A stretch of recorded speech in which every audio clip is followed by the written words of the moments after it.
పరస్పరం గెలవాలన్న కోరికతో శ్రీ యజ్ఞవరాహస్వామి అయిన శ్రీహరి హిరణ్యాక్షుడు తలపడ్డారు.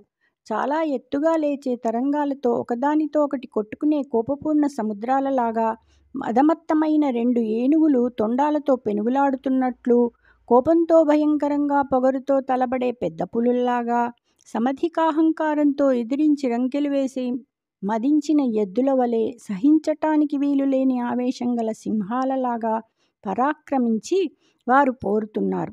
ఇలా పోరుతున్నప్పుడు ఆ మహాబలుల యుద్ధం చూడాలని బ్రహ్మ సమస్త మునులు, సిద్ధులు, సాధ్యులు, దేవతలతో కలిసి వచ్చాడు.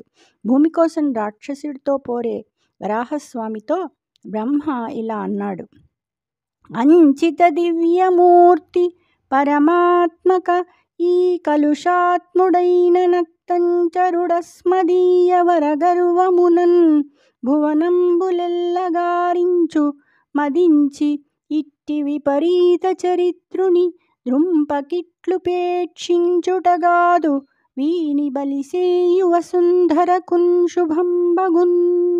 సుందర దివ్యస్వరూప పరమాత్మ, పాపాత్ముడైన ఈ రాక్షసుడు నేనిచ్చిన వరగర్వంతో మదించి లోకాలన్నిటినీ బాధపెడుతున్నాడు. ఇలాంటి అపవిత్రమైన నడవడిగల వాడిని చంపకుండా ఉపేక్షించడం తగదు.